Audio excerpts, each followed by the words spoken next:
To ज्ञान साझा channel में आपका बहुत बहुत स्वागत है। दोस्तों, इन्वायरमेंटल स्टडीज़ WBTET के लिए मैंने आज के नोट्स जो बनाया हूँ और आपके समक्ष इस वीडियो में रखूँगा, वो आपका एटमॉस्फेयर, लैंड एंड वाटर पर है। एटमॉस्फेयर, लैंड एंड वाटर जो कि आपका इसमें से कम 1 नंबर और ज़्यादा से ज़्यादा 2 से 3 नंबर के अंदर में आ सकता है। चलते हैं इसके नोट्स पर।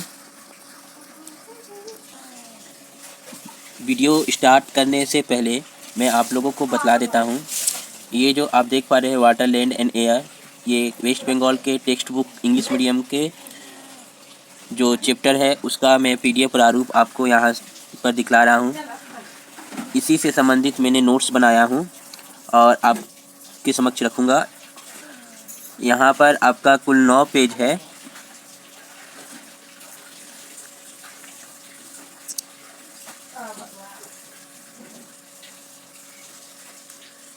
ये 9 पेज जो है आप डिस्क्रिप्शन बॉक्स में मैं दे दूँगा, आप डाउनलोड कर लीजिएगा। इसके बाद मैं जो इससे संबंधित जो नोट्स बनाया हूँ वो मैं आपको दिखला रहा हूँ और उस पर चर्चा भी करेंगे। पहला, जैसे कि यहाँ पर मैंने क्वेश्चन लिखा हूँ, व्हाट इज एटमॉस्फेयर, WBTET के लिए EVS सेक्शन का। The layer of air that involves the earth is atmosphere. Give the percentage of gases in atmosphere. Nitrogen 78%, oxygen 21%। ये आपका किताब टेक्स्ट बुक में दिया हुआ है। गूगल पर सर्च करने पर अभी ये दिखला रहा है। और बाकी जो अन्य जो गैसें हैं, अभी आपको जो इसमें से आंसर अगर मिल जाता है तो ये आप टिक कर दीजिएगा, दोनों में से कोई एक रहे तो ठीक है।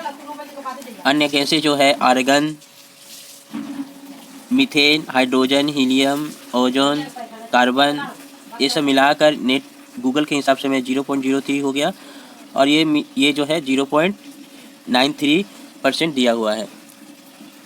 तो ज़्यादातर पर जो एटमॉस्फेयर में, वायुमंडल में नाइट्रोजन जो कि ज़्यादा सबसे प्रतिशत है, उसके बाद ऑक्सीजन और उसके नीचे सब अन्य गैसें हैं, ठीक है।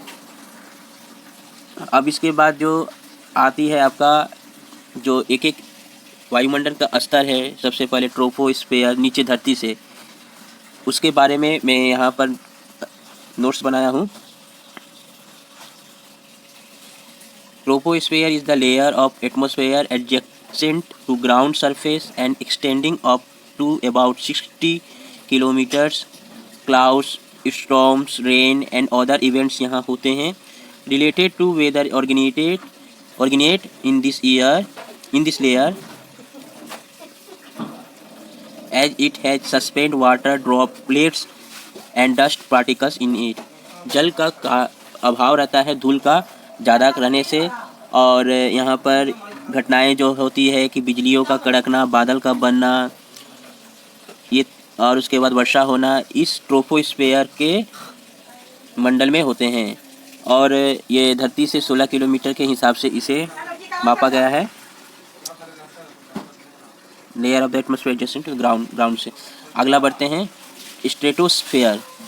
नीचे से ऊपर जा रहे हैं हम। स्ट्रेटोस्फेयर जो है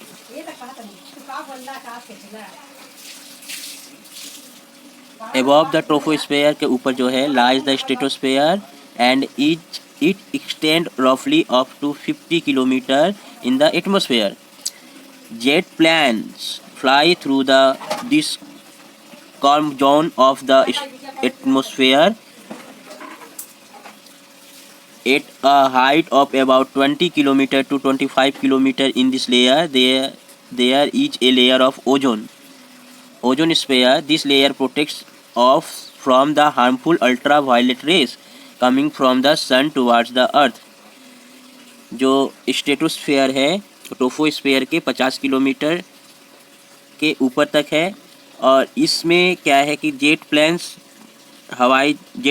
जो है यहाँ पर चलते हैं और इसके साथ ठीक इसके 20 से 25 किलोमीटर तक के ऊपर में एक और परत है जिसका नाम ओजोन स्पेयर, ओजोन लेयर कहते हैं। ये सूर्य से आने वाली पराबैंगनी किरणों को अब्जॉर्ब कर लेती है, जो धरती के इसके प्रभाव को ये पहुंचने नहीं देती है, अल्ट्रावायलेट रेज जो होती है। इसमें बहुत सारे प्रतियोगिता परीक्षा में पूछा जाता है कि किस घटना कौन से स्तर पर, वायुमंडल स्तर पर होती है। तो ये आप जान के रखिए कि इसमें जेट प्लेन्स, जो जैसे कि क्वेश्चन पूछा जाता है तो ये वाला याद रखिएगा, जेट प्लेन, बिजलियों का कड़कना, बारिशों का होना, ठीक है। इसके बाद बादल बनना, ये किस में होता है, ट्रोपोस्फीयर में। मेसोस्फीयर अगला उसके ऊपर और जाने से होता है। above the stratosphere till a height of about 80 km from the surface of the earth we find the mesosphere. In this layer temperature drops again with increasing altitude. Mesosphere stratosphere के ऊपर है, height of 80 kilometre from surface of the earth, धरती के surface से 80 kilometre के above हिसाब से इसका ऊंचाई बताया जा रहा है। In this layer temperature drops again with increasing altitudes. आप समझ रहे हैं कि यहाँ पर तापमान की तापमान जो है जो बढ़ते जाता है, ठीक है, यहाँ पर इंक्रीज हो जाता है तापमान। मेसोस्फीयर के ठीक उसके बाद ऊपर में बताया जा रहा है कि thermosphere above till 300 km from this earth surface is the thermosphere. Here the air becomes so thin that it almost does not exist. Here the gases are found in ionized मतलब आयरन करंट जो होते हैं उसके हिसाब से रहते हैं। So this layer is also called ionosphere. Radio waves reflect back to earth from this air. This help us listen to radio broadcast. जो में थर्मोस्फीयर जो होते हैं अर्थ सरफेस से 300 किलोमीटर के ऊपर में हैं और यहाँ पर वायु जो होती हैं बहुत कम के बराबर होती है और जो गैसेस जो यहाँ पर पाए जाते हैं आयोजनित होते हैं, जिसके कारण से यहाँ पर इसको आयनोस्फीयर कहते हैं। और आयनोस्फीयर जो है क्या है कि विद्युत तरंगों को पृथ्वी में भेजने में यह मदद करती है, जैसे कि रेडियो से, दूरदर्शन जो चलते हैं, इस तरह के जो भी बेतार यंत्रों को पृथ्वी में भेजने का ये सहायता करते हैं, ये थर्मोस्फीयर। अब इसके बाद सबसे ऊंचा में एकदम ऊपर में आ जाता है exosphere. Above the thermosphere, the very thin air gradually blends into space. This part is called exosphere. Artificial satellites and space stations are often located in this part. यहाँ पर थर्मोस्फीयर के ठीक ऊपर में जो है, यहाँ पर क्या हो जाती है कि वायु की जो चद्दरें जो होती हैं या हवाएं जो होती है एकदम पतली हो जाती है। और इसके बाद यहाँ पर क्या है कि इस मंडल में आपको कृत्रिम उपग्रह जो कि जैसे कि हम लोगों को जिसकी सहायता से देश विदेश की खबरें, न्यूज़, आपको कुछ भी कार्यक्रम हम लोग देख पाते हैं, तो यहाँ पर क्या आपको मिलेंगे, आर्टिफिशियल सैटेलाइट्स है, स्पेस स्टेशंस हैं, are often located in this part. तो आप लोग समझ गए हैं कि जो कुल 5 मंडल है, आप किताब का जो टेक्स्ट बुक है उसमें ये जो किताब का जो पेज है उसमें आप देख सकते हैं 5 लेयर के बारे में चित्र के साथ इसमें क्या है, ठीक है। आगे बढ़ते हैं और इसको याद करने का तरीका आपका यही है कि पहले आप क्या करिएगा, इसका जो पहला T troposphere, S for stratosphere, M for mesosphere, T for thermosphere, E for exosphere, इसका शॉर्ट फॉर्म यहाँ पर लिख लीजिएगा T S M T E, T S M T E, इस तरह रखिएगा याद, तब आपको प्रत्येक मंडल का नाम भी याद रहेगा और किसके ऊपर कौन सा है वो भी याद रहेगा और कौन सी घटनाएं क्या होती है वो भी आप जान पाइएगा, ठीक है। आगे बढ़ते हैं हाउ मेनी एगोस अर्थ बर्थ, पृथ्वी का जन्म कब हुआ था? 5 मिलियन ईयर्स एगो।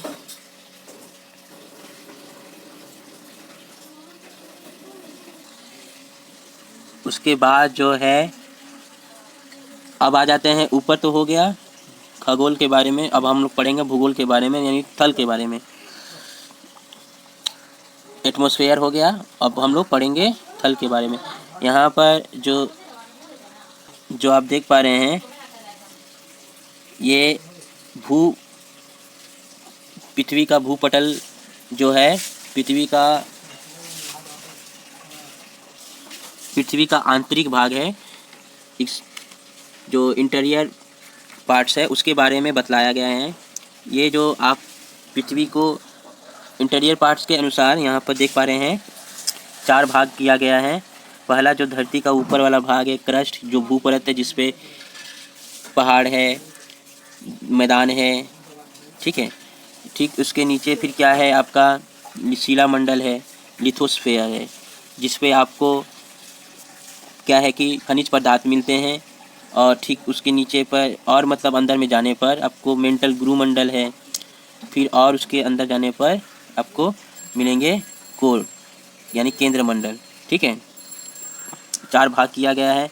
अब देखिए यहाँ पर कि किसमें क्या है, ये आपको जानने के लिए थोड़ा आप क्या करिए, कोशिश करिए कि क्लास 8 का वेस्ट बंगाल टेक्स्ट बुक है उसका आप देखिएगा, उसमें आपको इसके बारे में ज़्यादा पता चलेगा। मैंने इसमें मोटे तौर पर जो है वो यहाँ पर रखा हूँ। The lithosphere provides us with several minerals resource, iron और copper, gold, limestones, aluminium, marble, gypsum, that are classified in the metallic और नॉन मेटालिक, यहाँ पर ये होते हैं। उसके बाद द नेचुरल, नेक्स्ट आ जाते हैं आप। The natural bodies of water on the earth surface are together known as hydrosphere, जो जलमंडल को हम लोग हाइड्रोस्फेयर इंग्लिश में कहते हैं, और उसी के बारे में यहाँ पर लिखा हुआ है। The natural bodies of water on the earth surface are together known as hydrosphere. और how many years ago of first life on earth was originated in water? 3.5 billion years, 30 crore वर्ष पहले।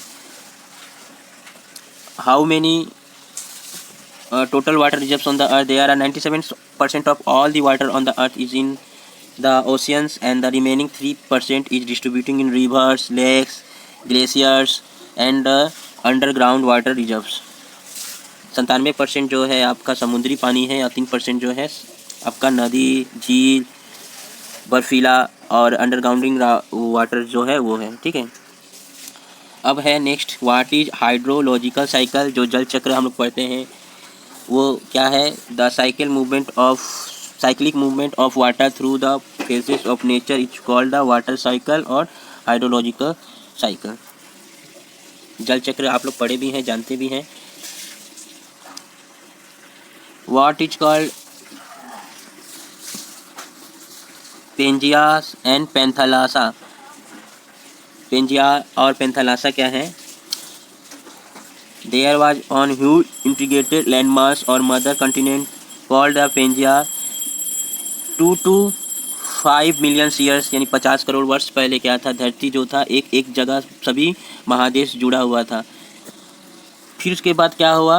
It was surrounded by the gigantic water bodies और surface ocean called the पेंथालासा।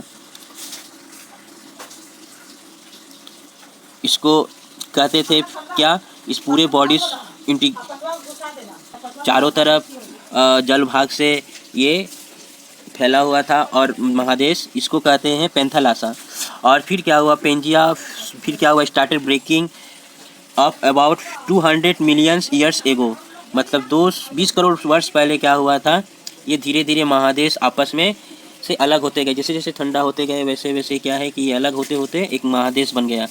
तो जैसे कि हम लोग जानते हैं 7 महादेश या 5 महासागर है, तो उसमें बदल गए हैं। इसको पेंजियास स्टार्टेड ब्रेकिंग इनटू अब 200 मिलियन ईयर्स एगो, 20 करोड़ वर्ष पहले ये अलग हो गए। तो पेंजियास और पेंथालासा समझ में आ गया। जो पेंजियास है वो इंटीग्रेटेड लैंड मास है, और जो चारों तरफ वो समुद्री जल भाग से फैला हुआ महादेश के जो फैला हुआ है उसको पेंथालासा कह रहे हैं। आगे बढ़ते हैं 7 कॉन्टिनेंट्स एंड 5 ओशियंस, जो कि मैं लिख दिया हूँ सी पेज 36 में। आप लोग को एक बार दिखला देता हूँ। पहले एटमॉस्फेयर लेयर का ये चित्र है जो कि आपका बुक में है, ठीक है। उसका PDF में दिया हुआ डिस्क्रिप्शन बॉक्स में, आप देख लीजिएगा। और इसके बाद में 7 जो है आपका महादेश है, उस पर बतला दे रहा हूँ। यहाँ पर आपका दिया हुआ है 7 कॉन्टिनेंट्स एंड 5 ओशियंस। सभी के बारे में आप यहाँ पर देख सकते हैं कि सब नॉर्थ अमेरिका है, यूरोप है, एशिया है, साउथ अमेरिका। फिर इसके बाद यहाँ पर नीचे में आप देख पा रहे हैं अंटार्कटिका, अफ्रीका, ओसेनिया, और उसके बारे में थोड़ा थोड़ा दिया हुआ है, आप पढ़ लीजिएगा। इसके बाद 5 महासागर जो है उसके बारे में यहाँ पर दिया हुआ है। Arctic oceans, Pacific oceans, Atlantic oceans, Indian oceans, Antarctic oceans. तो कुल मिलाकर मैंने इससे संबंधित जो भी नोट्स रखे हैं आपके समक्ष, वो WBTET के लिए महत्वपूर्ण हो सकती है, और आप लोग अच्छी तरह से तैयारी करते रहें। मैं नोट्स जो मैं खुद का बनाया वो भी मैं PDF डिस्क्रिप्शन बॉक्स में दे दूंगा, आप लोग उसको डाउनलोड करके पढ़ लीजिएगा और अपने से भी कुछ तैयारी रखिए।